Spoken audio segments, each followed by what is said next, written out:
Hello, it's me. Galen's got Parkinson's. The Koth have invaded Arnak, and that's what my next battle's going to be about. If you watched the last video, if you find it, the one about using AI to construct a scenario, it told me that the young sultan had been swayed by his viziers and there was his crazed priest into rousing the masses to protect his shaky throne and give the generals glory. Their border used to be the Ebb River, which you can see on the map there from Eador, and it runs through. And they owned that.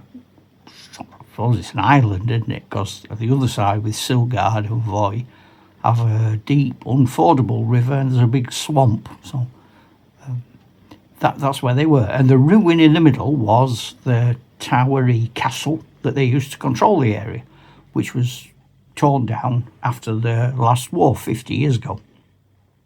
So I was thinking what AI said, and I've come up with a tale. I've not used AI, I've used my little numbskully brain. I've had them all working overtime in there to try and come up with a plausible scenario. So in the middle of Koth, there's massive rice fields, sort of paddy fields. And near them, around them are various tiny little peasant villages. And I've decided that in one of those peasant villages, a young boy was born. And he had visions, and he was all mysterious. And everyone was spooked by him, but in awe of him. So they took him up north to a city of Shoma, where there's a temple, and they enrolled him in the temple, where he became a serious mystic. And more people have come flock to hear him, and he's a sort of charismatic preacher. He wears rags and preaches poverty. But he also preaches the rise of Koth, the rebirth, the true religion. And he's got everybody worked up into a fervour. And then the comet flies over, purely by chance. And the astrologers at court and the little priesty guy and all the people go, ooh, that must mean something. And so everyone makes it mean what they want it to mean. And what they want it to mean at the moment is declare war on Arnak. Now, in my world, I have each square, you can see the pencil squares, in a sort of fantasy doomsday book. So if you look at Silgard, for example, that's a large town. It's got 3 buildings. Voy is a small town. It's got 2 buildings. And that would generate a certain economy per year. I'll calculate the economies on the 1st of January in the game year, not the real year. I'd be doing hundreds of different campaign games on the 1st of January, hungover from Christmas.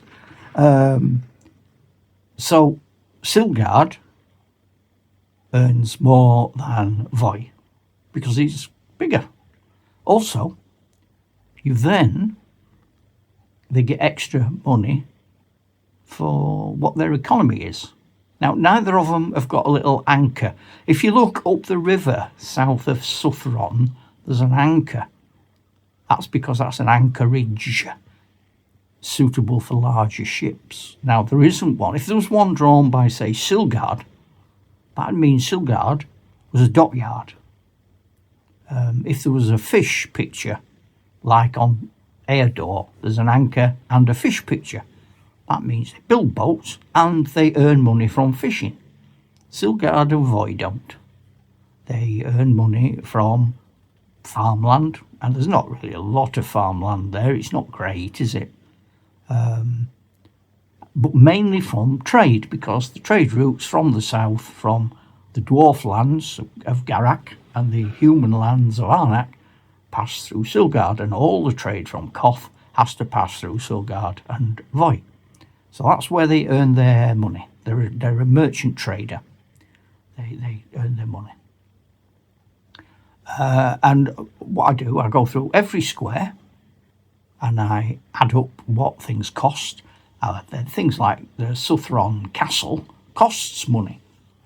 So a sort of wooden tower fortification probably costs you, let's say, 10 credits. But a Motte and Bailey wooden castle might cost you 20. And then a stone Motte and Bailey will cost you 40. And then a proper castle like Southron costs you 80. And when I look at the thing for 8 Southron, the actual square with Southron in doesn't really earn anything. There's nobody live there. I suppose the edge of Silgard is there, but they obviously cream off the taxes and they use that to pay for the castle at South. And the king does that and he uses that to man it. So that's like a doomsday book. So I know the economy of every nation. And I hadn't done this before the AI generated my story. And it might have generated a slightly different story if it had known. But Arnak has 5 times the forces of Koth. Arnak is huge and rolling in it, as they say in our part of the world. Whereas Koth, it's just a bit you can see, really, and then the rest of it is mountains. It's massive, but it's a bit like sort of Russia with the steppe and Siberia and Mongolia. Hardly anybody lives there. You know, China, big swathes of it are hardly populated. It's not industrial. Arnak is Norman medieval, really. And the whole place is full of temples and estates and barons. So poor old Koth have declared war and they are struggling. Right, so I then came up with a battle plan. So the battle plan for Koth is they want to take Silgard and Voy and they want to take them quick. And they want to take them super quick before Suth and Arnak can respond. Well, Arnak knows now. The moment the trade routes were disrupted, the moment bad declarations of war were made, Arnak snapped into place. Their nearest army, by the time it's raised, equipped and sets off, it's going to take it 7 days. It's going to take it a week to get here. So in effect, Koth have got a week to get across the bridges because they don't want Arnak with all of its armies piling in. There's also a sort of feudal Templar type castle right in the middle of Koth. And they don't really want those guys coming out and wreaking havoc behind their lines. So they've got a number of problems. But the first problem is getting across the river. So the plan was this. They would get 2 boats and they would put troops on them and they would land to the north of Silgard. There's a beach there you can see. And to the south in Southron, there's a beach there you can see. They would disembark a relatively small amount of troops, probably 30 crack troops, and they would hit that side of the town at the same time as the main forces hit the other side of the town. They've also got a tower to deal with. Now, I put the tower under siege and I used Kingmaker to tell me how many men would be in the tower. It wasn't many, I think it was 20. And they were dispatched in no uncertain terms and they were all put to the sword, every man jack of them. That happened in about 3 hours. That's gone, that tower, burnt to a crisp. So I then considered the attack on Silgard and Voy. I didn't wargame them. I worked them out sort of with dice and what I wanted to happen. I wanted them to fall because I want them to have the battle. So Silgard and Voy both fell. They were both satellite destroyed. The call, if you look at the AI video from the Sultan, was to bring fire and steel and destruction and girded loins into the war. So they're proper fired up, these lads, at the moment. and they've killed every man, woman and child in Voy and Sildard, and they've powered on to Southron. Now, they're not an army. Now, I've looked at them that are equipped for siege. They're a lot of light cavalry, a lot of light infantry. They don't have siege equipment particularly. There's plenty of woodland around. They could make towers and things, but they've only got a week. Now, my rule is the first week, you throw a d6. If the castle throws a 6, it's surrendered. That's it, end of that. Now, they didn't. They threw a 5. So, South hasn't surrendered, which leaves Koth with a problem, because South will not have surrendered in 7 days, and Arnak are arriving in 7 days. So that's an issue. That's a big issue. I'm now going to throw, while you're here, to see if the Norman Templar castle in the middle of Koth has surrendered. Because I'm going to say they're going to send an army to put it under siege. 5. No, it hasn't surrendered. So it's now under siege, which means you can't get out. You can't come out and cause any trouble. But that does generate, triggers more armies for Arnak. Because Koth are not playing fair. They've generated another army. Arnak have got far more armies than them. So while this is all happening, and the army is coming from Arnak, from the capital, another lord, an earl, is going to get his army onto ships, and those ships are going to land somewhere in Koth.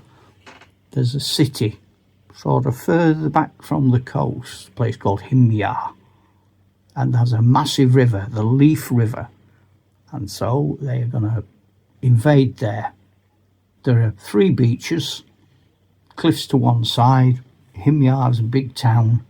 It's got a harbour, it's got fishing, it's got a village nearby, it's got 3 roads. So they're going to fight for that. Not today, but that's what they're going to do. So they're going to try and open a second front. And maybe to get to the Templar Castle, that would be nice. But they're going to cause Koth problems in their homeland. So then the problem is, what do Koth do about the South Castle? They can't besiege it. It's not going to happen. So, if they bypass it, what's to stop the garrison in South just coming out and attacking them in the rear? So, they're going to bring up some more troops, and they're going to put a ring round South Castle. Not enough to besiege. Well, I suppose they are besieging it. It's not enough to take it, but it is enough to keep the defenders inside. So, they've done that. Put a ring round it. And they are pushing then inland, and they are going to get to there's a desert called the Golan, and there are hills, sandy dunes to the north called the Dunes of Oris, and then there is a sort of gap with a road, and that road leads to this city town, 3 buildings of Full. And opposite Full, on the other side of the river, is a dwarf city, a proper big city called Osgoth. Now, we don't know what the dwarfs are doing yet. Nobody's asked them. So I have sent messengers to the dwarfs, but I haven't got a response yet. So I don't know if the dwarfs are going to come and help. But at the moment, the army of Koth has powered past South Castle and into the Dunes of Oris, or the valley between the Dunes of Oris and the town of Full. And that's where they'll be, on the edge of the Golan, when the army of Arnak arrive. And that will be in 7, 6, 5, 4, 3, 2 days. It'll be, yes, on the 2nd, so on the 6th day of the war, as the army's pushing in, hoping to get the castle at South to just surrender. That's what they want. But now they've got the other front opening up behind them, which I haven't even considered yet. Oh, I needed to show you that before I do the battle. So, yeah. So, now I've shown you the map. So I've generated the campaign from the AI. The AI told me the story. I just wanted Koth and Arnak to go to war, and I couldn't really think of a logical reason why they would. So the AI, that chat, GTP, GPT, whatever it is, look at me. I'm like a Luddite. Whatever that is, told me how the war starts. Wasn't my idea. So that's the world's thrown that at me. Then I looked at my map, which I've had since 1988, building up and growing and changing.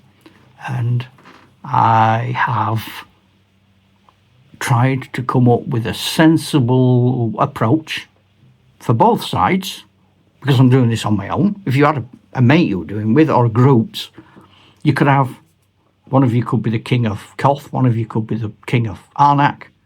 You could have generals, you could send, I could be the king of Arnak, and I could ask one of my mates to be commanding the army that heads south. Another one could be the commander in South, holding the castle. Then I wouldn't have to throw dice for it. Similarly, one could be the Sultan of Koth. There could be viziers and generals and so on. And different people could have different things. And you could photocopy the map, and you could write on your own map. And when you weren't wargaming, you could come up with your movements, and you could have rules for movement. So the whole thing becomes like a massive interactive sort of kingmaker computer game, but using your head. I'm going to use minifigs for the battle. I'm not going to use very sophisticated rules, because it's a big battle and I'm on my own and I make mistakes, as you will know if you've watched me before. I'm just going to have a laugh, really, to be honest.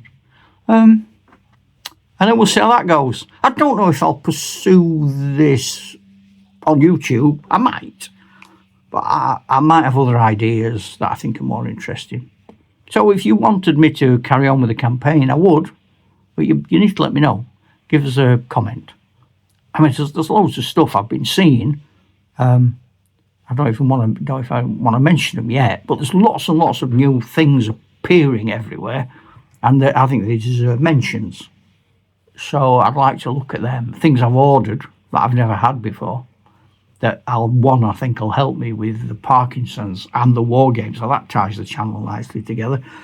Some are other people's sites and what they're doing, and I'd like to give them a bit of a mention and encourage you to have a look. There's so much happening.